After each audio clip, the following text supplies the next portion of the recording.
Certes, il me dure d'être condamné à cette malédiction de l'épaisseur.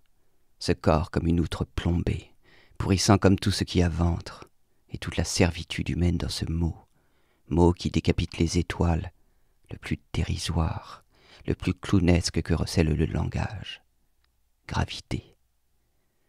Rien ne m'a jamais bouleversé comme l'avatar souriant de promesse, au pied de mon lit dans son cadre de peluche, d'un personnage devenu miroir. Et, sans doute à la fin lourd d'un secret de divine paresse, dissous dans le plan et confié au médiateur le plus consolant qui soit pour moi, de l'infini.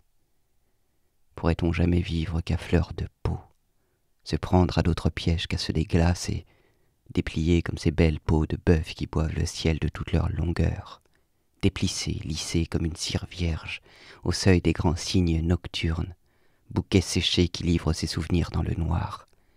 Devant cette photographie jaunie, dans son cadre de peluche, ai-je jamais pu me glisser, tarot mêlé au jeu du rêve, entre les feuillets de mon lit sans songer au jour où, sans âge comme un roi de cartes, familier comme le double gracieux des bas-reliefs d'Égypte, plat comme l'aïeul sur fond de mine de plomb, à la belle chemise de guillotiné, des albums de famille, désossés comme ces beaux morts des voitures de course, dont le cœur se brise de se réveiller trop vite au creux d'un rêve splendide de lévitation.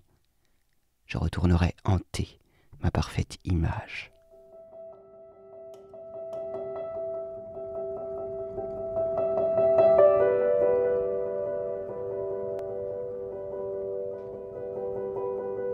Je dirais que le sentiment qui domine lorsqu'on a envie de faire un poème, c'est tout de même un état assez particulier.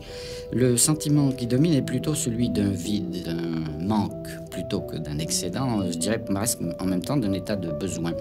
Alors il y a un mot, au fond, qui assez curieusement, si on le dépouille de tout son caractère impressionnant, et finalement assez parlant, c'est le mot inspiration. C'est-à-dire qu'il y a précisément dans le mot inspiration, je ne lui donne aucun caractère spécialement élevé, je ne crois pas à l'inspiration avec une majuscule, mais il y a le sentiment de cette espèce d'appel, au contraire d'un vide intérieur qui demande plutôt à être comblé.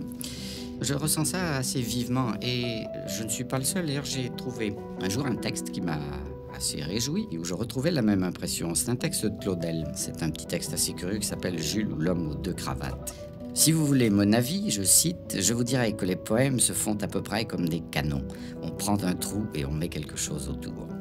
Cela veut dire, je suppose, que le poème serait moins une construction ligne à ligne et brique à brique que plutôt le résultat d'un effondrement intérieur dont une série d'expéditions ensuite aurait pour objet de déterminer les contours. C'est assez amusant, cette expression, c'est assez humoristique, mais je crois qu'il y a quelque chose là qui est assez profondément vrai. Alors, au fond, les mots qui sont attirés justement par cette espèce d'appel de besoin d'expression me donnent plutôt l'impression d'être en effet comme ça attirés de l'extérieur. Ils sont admis ou ils sont éliminés, naturellement il se fait un tri, mais petit à petit le sentiment du contact s'établit et c'est un petit peu, à mon avis, c'est un peu de cette manière plutôt que se fait le travail. C'est un peu différent de l'idée habituelle, enfin qu'on se fait de l'expression. Pourquoi le mot inspiration a quelque chose de juste, là, si on le dépouille, je répète, de tout le caractère théologique, enfin que ça comporte d'habitude. Mais ça exprime un mouvement qui est fondamental pour moi. C'est une espèce de manque qui demande à être meublé par des mots et circonscrit par des mots. Maintenant, quant à la matière, alors je crois que vous aviez parlé de l'écriture automatique. C'est une technique qu'ont employée les surréalistes, qui les a passionnés beaucoup. Elle m'intéresse aussi énormément, mais je crois que le résultat est assez décevant. Les textes de Liberté Grande ne sont pas de l'écriture automatique.